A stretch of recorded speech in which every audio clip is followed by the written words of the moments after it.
सर्वेभ्यो नमो नमः। सभी दर्शकों एवं विद्यार्थियों को मेरा नमस्कार। मैं रजत बडोनी, आपका संस्कृत अध्यापक। आज की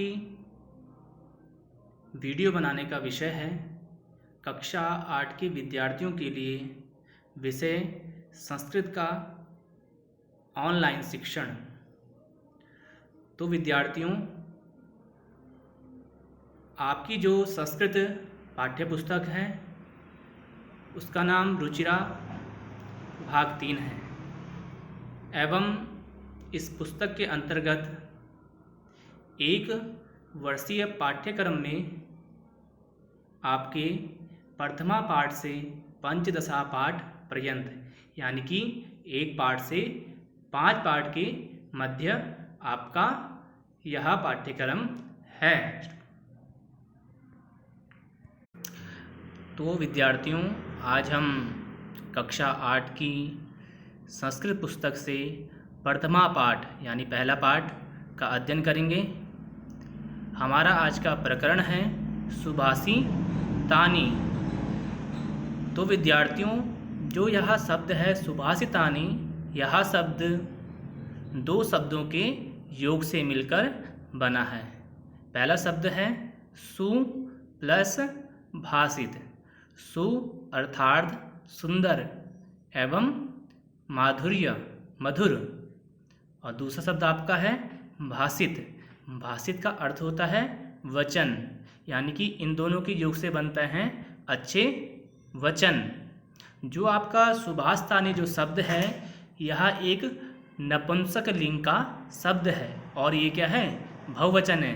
जैसे फलम, फले, फलानी यह रूप चलते हैं, वैसे ही जो है सुभाषित शब्द के रूप चलते हैं। सुभाषितम, सुभाषिते, सुभाषितानि। प्रस्तुत पाठ में सूक्त मंजरी, नीति शतकम, मनुस्मृति, शिशुपालवधम, पंचतंत्रम से रोचक और आपके विचारों को जागृत करने वाले श्लोक को संग्रहित किया गया है। यानी कि जो है, जो हमारे ग्रंथ हैं, शास्त्र हैं, जो श्लोक नीचे दिए गए हैं वह हमारे धार्मिक ग्रंथों से लिए गए हैं। तो विद्यार्थियों, आज हम पहले श्लोक का वाचन करेंगे। गुणा गुणगेषु गुणा भवन्ति, ते निर्गुणं प्राप्य भवन्ति दोषः। सुस्वादु तोयः प्रभवन्ति नद्यः, समुद्रमासाद्य भवन्त्यपेयः। अर्थात गुणः, गुणा शब्द का अर्थ होता है जिसके अंदर बहुत सारे गुण होते हैं, क्वालिटीज़ होती हैं। गुणगेषु यानी गुणियों में, गुणः गुण, भवन्ति अर्थात होते हैं। दूसरी पंक्ति का अर्थ है ते, यानी कि वे लोग, निर्गुणम जिस व्यक्ति के अंदर गुण नहीं होता है उसे बोलते हैं निर्गुण व्यक्ति। प्राप्य भवन्ति दोषा, उस व्यक्ति के अंदर क्या होते हैं, बहुत सारे दोष होते हैं। जैसे गुणवान व्यक्ति तभी तक गुणवान कहलाता है जब तक कि वो जो है दोषों से रहित ना हो। जब वह व्यक्ति गलत संगत में आता है तो उसके जो गुण होते हैं वह जो है दोष में परिवर्तित हो जाते हैं। जैसे नीचे की पंक्तियों में उदाहरण दिया है। सुस्वादु तो यह, सु का अर्थ मतलब होता है अच्छा, स्वादु मतलब होता है स्वादिष्ट, तो यह मतलब होता है जल, प्रवहन्ति मतलब बहने से है, नद्यः यानी नदी, बहता क्या है, नदी का जल बहता है। यानी कि जो है, जो नदियों से जल निकलता है, हिमालय से, पर्वतों से, वह जल कैसा होता है, स्वादिष्ट होता है, पीने योग्य होता है। समुद्र मासाद्य भवन्त्यपेयः, समुद्र का मतलब है आपका जहाँ जो है सभी नदियों का संगम होता है। समुद्र मासाद्य, अगर आपको इस शब्द को उच्चारण करने में समस्या उत्पन्न हो रही है तो हम इसका संधि विच्छेद करेंगे। समुद्र प्लस आसाद्य, यानी आसाद्य मतलब होता है पहुँचकर। भवन्त्यपेयः, यहाँ पे भी इस शब्द का हम संधि विच्छेद कर सकते हैं जिससे हमें इसको पढ़ने में आसानी हो। भवंती प्लस अपेय। अपेय मतलब होता है जो पीने योग्य नहीं होता है। आपने सुना होगा या देखा भी होगा, कभी भी जो है समुद्र का जल क्या होता है, पीने योग्य नहीं होता है, क्योंकि वह जल क्या होता है, खारा होता है, हम उसे पी नहीं सकते। वैसे ही जो है आपके श्लोक में बताया गया है, जो गुणवान व्यक्ति होता है उसमें गुण तभी तक विद्यमान होते हैं जब तक कि वो जो है गलत संगति नहीं करता। अगर वो गलत संगति करता है तो उसके जो गुण हो जाते हैं, गुण होते हैं उसके अंतर्गत, अंदर जो उसके गुण होते हैं वह जो है दोषों में परिवर्तित हो जाते हैं। इसी क्रम में दूसरा श्लोक है, साहित्य संगीत कला विहीना साक्षात् पशु पुच्छ विषाणहीनः तृणं न खादन् नपि जीवमानः तद्भागधेयं परम पशूनाम।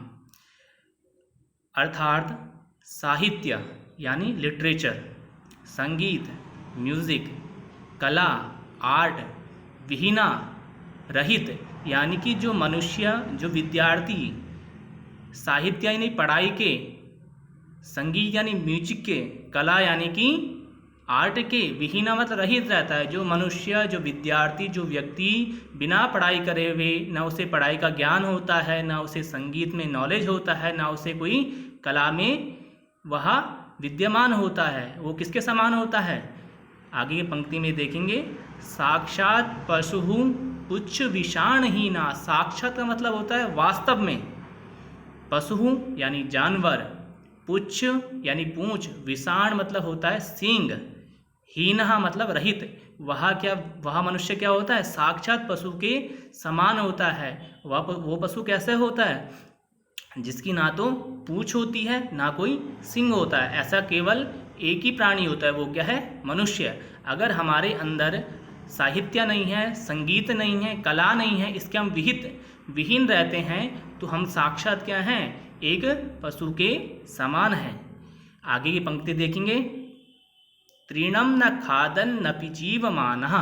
तृणम मतलब होता है घास, ना मतलब नहीं, खादन नपि। अगर आपको पढ़ने में, इस शब्द को पढ़ने में समस्या उत्पन्न हो रही है तो इसका हम संधि विच्छेद करेंगे। खादन प्लस अपि। खादन का मतलब होता है खाने योग्य। जीवमानः, वह व्यक्ति कैसा होता है?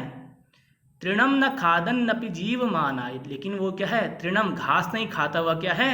जीवित रहता है। तद्भागधेयम परम पशुनाम, यानी तद्भागधेयम, उसका जो भाग्य है, ये क्या है? पशुओं का भाग्य है कि वह उस घास को नहीं खाता है। इस पंक्ति में एक व्यंग्यात्मक स्वरूप दिया गया है। अगर मनुष्य जो है साहित्य, संगीत और कला से रहित रहता है, यानी उसको जानता नहीं है, पढ़ता नहीं है, नॉलेज नहीं उसको ग्रहण करता है, ज्ञान को ग्रहण नहीं करता है, तो साक्षात वह क्या होता है? पशु के समान होता है। वह घास ना खाता हुआ भी क्या होता है? एक पशु के समान होता है। यानी एक इस श्लोक में बताया गया है कि हमें व्यक्ति को, विद्यार्थी को समस्त जो है, उन्हें जो है साहित्य भी उन्हें आनी चाहिए, यानी लिटरेचर जो हम पढ़ाई करते हैं उसका उसे नॉलेज होना चाहिए। आपको संगीत का भी नॉलेज होना चाहिए और कला का भी आपको नॉलेज होना चाहिए। तभी जो है हमारा जो है मनुष्य जन्म लेना जो है सार्थक कहलाता है। अन्यथा हम क्या रहते हैं? पशु के समान जो है हम अपना जीवन यापन करते हैं। तीसरा आपका श्लोक है, इसका हम वाचन करेंगे पहले। लुब्धस्य नश्यति यशः पिशुनस्य मैत्रीं नष्टक्रियस्य कुलम अर्थम परस्य धर्मः विद्याफलं व्यस्तिनः कृपणस्य सौख्यम राज्यम प्रमत्त सचिवस्य नराधिपस्य। अर्थात लुब्धस्य जो शब्द है इसका अर्थ होता है यानी लोभी व्यक्ति। लोभी का मतलब है लालची। जो व्यक्ति क्या है? लालच करता है। नश्यति यशः, नश्यति मतलब होता है नष्ट होता है। क्या? यशः, यश का मतलब होता है प्रसिद्धि। जो लोभी व्यक्ति होता है उसकी प्रसिद्धि क्या होती है? हमेशा नष्ट होती है। पिशुनस्य मैत्रीम, पिशुनस्य ये शब्द का अर्थ है, पिशुनस्य मतलब होता है कंजूस। जो व्यक्ति क्या होता है? कंजूस होता है। पिशुनस्य का अर्थ होता है जो व्यक्ति क्या होता है? चुगलीखोर होता है। जो चुगली करता है उसकी क्या हो? मित्रता नष्ट होती है। नश्यति, नष्ट होती है। जो व्यक्ति एक दूसरे की चुगली करता है या बुराई करता है उसकी क्या होती है? मित्रता नष्ट होती है। नष्ट क्रियस्य कुलम, यानी कि जो व्यक्ति घर में बैठा रहता है, केवल कोई कार्य नहीं करता है, कोई क्रियाकलाप नहीं करता है, तो उस व्यक्ति का क्या होता है, कुल का मतलब क्या होता है, घर। उसका घर क्या हो जाता है, नष्ट हो जाता है, बर्बाद हो जाता है। इसलिए जो हमें जो है समस्त सदैव जो है हमें कोई ना कोई कार्य निरंतर करना चाहिए। अर्थम परस्य धर्मा, अर्थम का अर्थ होता है पैसे, रुपए। परस्य धर्मा यानी जो व्यक्ति हमेशा जो है अर्थ को पैसे के पीछे भागता रहता है, केवल उसको जो है उसके सामने केवल पैसे ही नजर आते रहते हैं, उसको ये लगता है मैं अच्छा कार्य कर रहा हूँ या बुरा कार्य करता हूँ, केवल उसको क्या है, पैसे ही कमाने हैं, तो उस व्यक्ति का क्या होता है, धर्म की हानि होती है, धर्म उसका नष्ट हो जाता है। विद्या फलम व्यसनिनः, विद्या फलम यानी विद्या का फल, जो हम पढ़ते हैं उसका जो हम पढ़ते हैं जो उसका हमें रिजल्ट मिलता है वो क्या होता है, हमारा विद्या का फल। व्यसनिनः यानी जो व्यक्ति व्यसन करता है उसका क्या होता है, बुरी पढ़ाई नहीं करता है, ठीक है, पढ़ाई में ध्यान नहीं देता है, बहुत सारे व्यसन करता है, उसकी विद्या का फल क्या हो जाता है, नष्ट हो जाता है। कृपणस्य सौख्यम यानी कि जो व्यक्ति कंजूस होता है वो क्या होता है, सौख्यम मतलब सुख, उस व्यक्ति का क्या होता है, सुख नष्ट हो जाता है। राज्यम प्रमत्त सचिवस्य नराधिपस्य, राज्य मतलब कोई राज्य, प्रमत्त का मतलब होता है आलसी, सचिव होता है, आपने देखा हो बहुत सारे जो मंत्री हैं या मंत्रीगण होते हैं उनके क्या होते हैं, सचिव होते हैं। नराधिपस्य, नर का मतलब राजा, राजा का, अगर किसी राजा का मंत्री सचिव यानी आलसी है तो उस राज्य का क्या हो जाता है, सर्वनाश हो जाता है। इसलिए जो हमें जो है हमेशा जो हमें इस वचन में बताया गया है उसे हमें अच्छी चीज़ों को हमें ग्रहण करना चाहिए, और जो है कभी हमें लालच नहीं करना चाहिए, चोरी नहीं करनी चाहिए, कभी जो है किसी की बुराई नहीं करनी चाहिए, हमेशा जो हमें जो है सद्मार्ग पर चलना चाहिए। तो बच्चों जो आज की ये वीडियो है तो आपके श्लोक को वाचन करना भी आया होगा, मुझे आशा है कि आपको इस श्लोक का अर्थ आपको समझ में भी आए होंगे। तो छात्रों आपके लिए कुछ गृह कार्य हैं, तो बच्चों आप जो है अपनी भाषा में जो ये 3 श्लोक का मैंने आपको वाचन करवाया है और उसका अर्थ आपको करवाया है, तो आपको इन तीनों श्लोकों का अर्थ जो है अपने शब्दों में अपनी नोटबुक पर लिखना है, और जो है इन श्लोकों को आपने याद भी करना है। धन्यवाद। नमो नमः। आइए बच्चों, सुभाषितानी नामक पाठ का 4 श्लोक का आज हम वाचन करेंगे और इसके अर्थ को जानेंगे।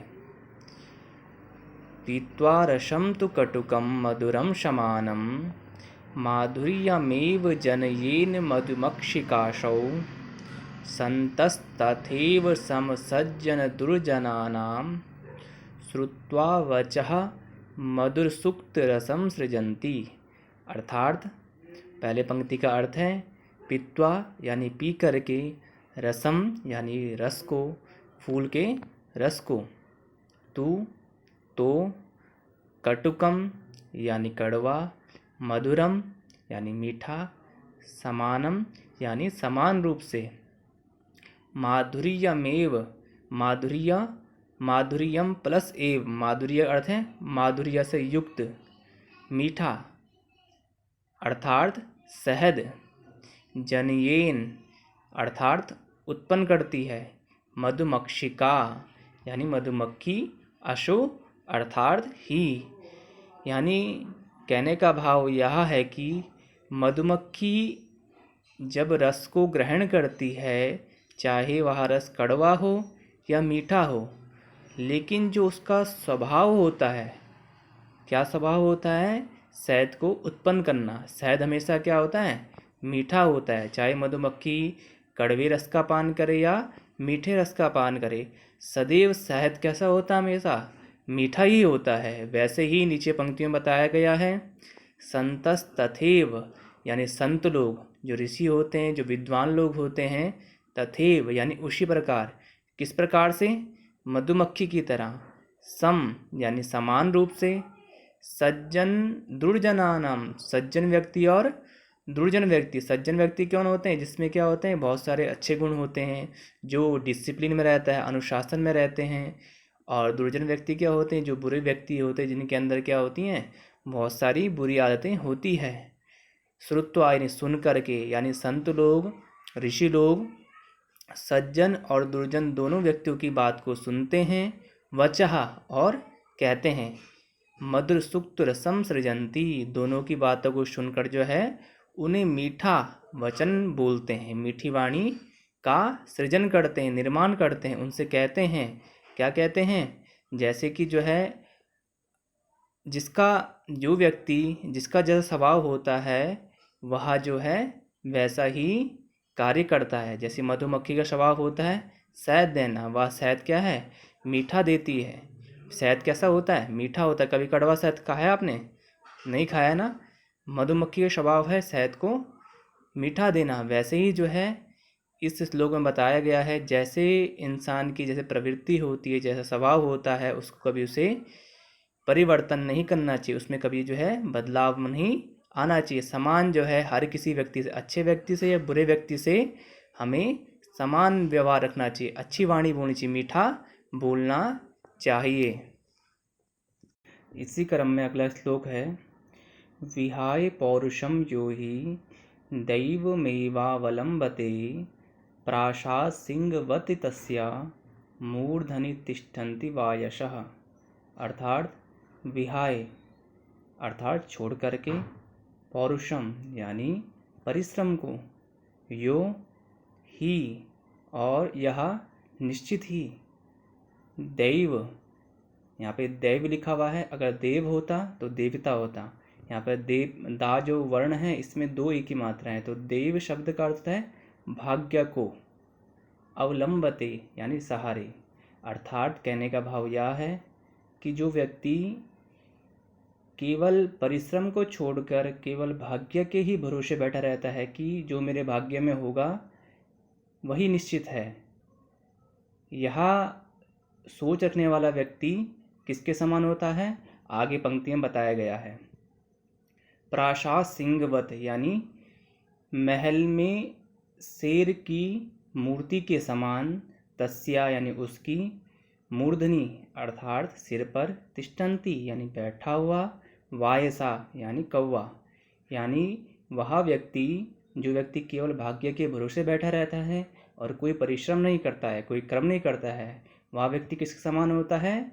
महल में सिंह की मूर्ति के समान होता है। जैसे महल में शेर की जो मूर्ति होती है वह क्या होता है? उसमें कौवे बैठे होते हैं, तो क्योंकि वह शेर क्या करता है? कोई क्रिया नहीं करता है, केवल क्या करता है? एक जगह जो है स्थित रहता है। वैसे ही वह व्यक्ति होता है जो केवल जो है परिश्रम ना कर कर जो है केवल भाग्य के भरोसे बैठा रहता है। यहाँ श्लोक में बताया गया है कि हमें जो है कदापि भाग्य के भरोसे नहीं बैठना चाहिए, निरंतर हमें कोई ना कोई कार्य, कोई ना कोई कर्म करना चाहिए। अगर हम भाग्य के भरोसे बैठे रहते हैं तो हम कोई कर्म नहीं करते हैं, जिससे हमारे मस्तिष्क में दुर्विचार, दुर्भाव उत्पन्न होते हैं और जो है हम सदमार्ग को छोड़ करके असद मार्ग में प्रवेश करते हैं। अगला श्लोक है, पुष्प पत्र फलच्छाया मूल वलकल दारुभिः धन्य महिरुहा येषा विमुखम यान्ति नार्थिनः। अर्थात पुष्प यानी कि फूल, पत्र पत्ते, फल यानी फल, छाया यानी पेड़ की छाया, मूल अर्थात पेड़ की जड़, वलकल पेड़ की छाल, जैसे पेड़ के जो छिलक होते हैं उनको बोलते हैं वलकल, दारू भी अर्थात लकड़ियाँ, धन्य महिरुहा यानी ऐसे वृक्ष धन्य हैं। कैसे वृक्ष धन्य हैं? जिन वृक्ष में फूल हों, पत्ते हों, छाया हो, लकड़ियाँ हों, यह वृक्ष क्या हैं? ऐसे वृक्ष क्या होते हैं? धन्य होते हैं। धन्य महिरुहा अर्थात वृक्ष, महिरुहा शब्द संस्कृत में वृक्ष को क्या बोला जाता है? महिरुहा। वह वृक्ष धन्य होते हैं जिनमें पुष्प होते हैं, पत्र होते हैं, फल से युक्त जो पेड़ होते हैं वह वृक्ष क्या होते हैं? धन्य होते हैं। येषां विमुखम यान्ति नार्थिनः अर्थिनः अर्थात याचक, और जो याचक उन वृक्ष के पास जाते हैं वो कदापि क्या होते हैं, विमुखम यान्ति, विमुख नहीं होते हैं। उनको जो है उन वृक्ष से कुछ न कुछ प्राप्त जरूर होता है। यह वृक्ष धन्य है जो हमें जो है पत्र, पुष्प, फल इत्यादि देते हैं। और हमें जो है हमेशा सदैव जो है वृक्षों का वृक्षारोपण करना चाहिए और वृक्षों की देखभाल करनी चाहिए, जिनसे क्या होता है, हमें फूल इत्यादि, हमें फल इत्यादि का हम पान करते हैं, उनसे हमें मिलता है, लकड़ी मिलती है। तो हमें जो है सदैव वृक्षों का रोपण करना चाहिए और वृक्षों का ध्यान रखना चाहिए। अगला श्लोक इसी क्रम में है। चिंतनीया ही विपदाम आदावेव प्रतिक्रिया न कूप खननम युक्तम प्रदीप्ते वन्यना गृहे। यह श्लोक जो है इस पाठ का अंतिम श्लोक है। इस श्लोक का अर्थ है चिंतनीय यानी चिंतन करना, सोचना, ही विपदाम विपदा के समय क्या करना, सोचना, आदावेव प्रतिक्रिया, आदावेव प्रतिक्रिया यानी कि जो है आदावेव अर्थात शुरुआत में ही, प्रतिक्रिया यानी समाधान, यानी हमारे जीवन में कोई भी विपत्ति आने से पूर्व ही हमें उसका क्या करना चाहिए, समाधान यानी उसका सॉल्यूशन ढूंढना चाहिए। नीचे पंक्ति में व्यंग्यात्मक स्वरूप में कहा गया है कि न कूप खननम, नहीं कूप खननम यानी कुआं खोदना चाहिए। कब नहीं खोदना चाहिए, युक्तम प्रदीप्ति वन्यना गृहे। यहाँ पे व्यंग स्वरूप में कहा गया है कि जैसे घर में आग लगने पर क्या होता है, हम कुआं युक्तम यानी कूप खननम युक्तम यानी कुएं को खोदते हैं। जब घर में जब आग लग गई है तो तब जो है कुआं खोदने का क्या फ़ायदा। यानी कि इस श्लोक में बताया गया है हमारे जीवन में कोई भी विपदा, कोई समस्या आने वाली हो, हमें उस चीज़ का सॉल्यूशन, उसकी प्रतिक्रिया पहले ही ढूंढ लेनी चाहिए। हमें ये विचार नहीं करना चाहिए जब वह समस्या हमारे जीवन में आएगी तब उसका क्या निराकरण करेंगे। कोई भी हमारे जीवन में कोई विपदा आए, विपत्ति आए तो हमें उसका सॉल्यूशन क्या करना है, पहले ही ढूंढ लेना है। तो बच्चों आज हमने आपकी पाठ्य पुस्तक रुचिरा भाग 3 का पहले पाठ का अध्ययन किया। मुझे आशा है कि आपको इन श्लोकों का अर्थ आपने जाना होगा और मुझे आशा है कि आप इन श्लोकों के अर्थ को अपने जीवन में ज़रूर उतारेंगे। तभी मेरा पढ़ाना आपको सार्थक होगा जब आपको इन श्लोक के माध्यम से आप अपने जीवन में नवीनीकरण लाएं, कोई न कोई परिवर्तन अवश्य आपके जीवन में आए।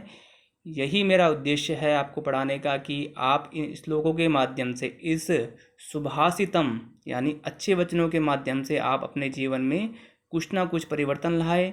हमेशा सद्मार्ग पर चलें, सत्य बोलें और जो है अच्छी वाणी बोलें। धन्यवाद।